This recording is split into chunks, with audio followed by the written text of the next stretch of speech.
یہ کہانی ایک سوداگر کی ہے جس کی 400 دینار سے بھری ہوئی تھیلی گم ہو گئی تھی۔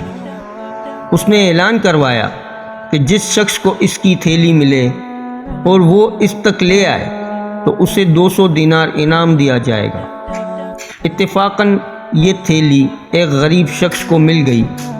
وہ اسے لے کر مالک کے پاس انعام کی امید میں پہنچ گیا، لیکن سوداگر نے جب اپنی گمشدہ تھیلی کو پایا تو اس کے دل میں 200 دینار کے خسارے کا خیال آ گیا۔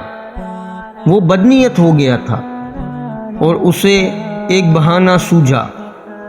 سوداگر اس غریب آدمی سے کہنے لگا کہ اس تھیلی میں نہایت قیمتی موتی بھی تھے، کیا وہ بھی اس کے اندر ہیں؟ وہ آدمی بڑا گھبرایا اور سمجھ گیا کہ یہ اب دھوکہ کر رہا ہے اور انعام نہ دینے کے لیے جھوٹ بولنے لگا ہے۔ اب ان دونوں میں جھگڑا شروع ہو گیا۔ آخر یہ دونوں لڑتے ہوئے فیصلے کے لیے قاضی کے پاس پہنچے۔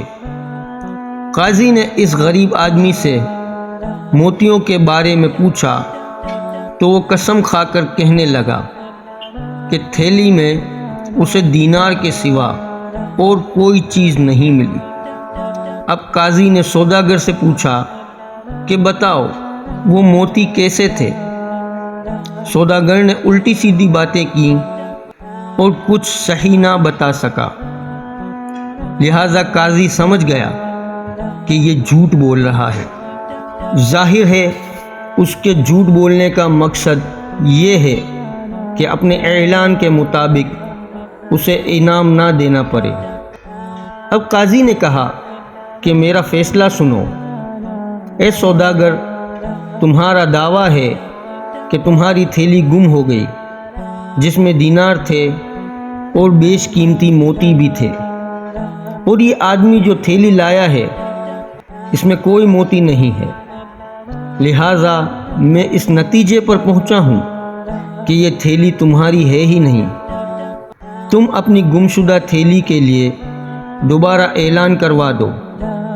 عین ممکن ہے کہ تمہاری گمشدہ تھیلی تمہیں مل جائے جس میں وہ موتی بھی موجود ہوں اور تم بامراد بن جاؤ۔ یہ تھیلی تو تمہاری ہے ہی نہیں۔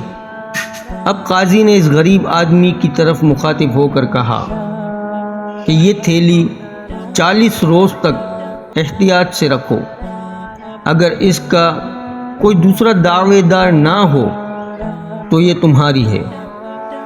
قاضی کا فیصلہ سن کر سوداگر کا دل بجھ گیا، مگر وہ کیا کر سکتا تھا؟ دل میں آئے کھوٹ نے اسے یہ دن دکھایا تھا۔ وہ بری طرح پچھتایا اور غریب شخص خوشی خوشی 400 دیناروں والی تھیلی لے کر اپنے گھر کو روانہ ہو گیا۔ اسے یقین تھا کہ اس کا کوئی دعوے دار نہیں آئے گا اور اب وہی اس رقم کا مالک ہے۔ دوستوں، اسی طرح آج کل ہر شخص زیادہ سے زیادہ حاصل کرنے کی کوشش میں لگا رہتا ہے، اور کیوں نہ ہو، مگر اس کے لیے لالچ کرنا اور غلط راستہ اختیار کرنا ہرگز جائز نہیں، بلکہ اس طرح غلط طریقوں سے زیادہ حاصل کرنے کے چکر میں ہم سے آسانی سے ملنے والا برکتی رزق بھی چھن جاتا ہے، جبکہ اس سے جانے انجانے میں ہم کسی اور کا حق مار رہے ہوتے ہیں، اس کا گناہ الگ سے لیتے ہیں اور اللہ کی ناراضگی بھی مول لیتے ہیں۔ اللہ پاک ہم سب کو رزق حلال کمانے کی توفیق عطا فرمائے، آمین۔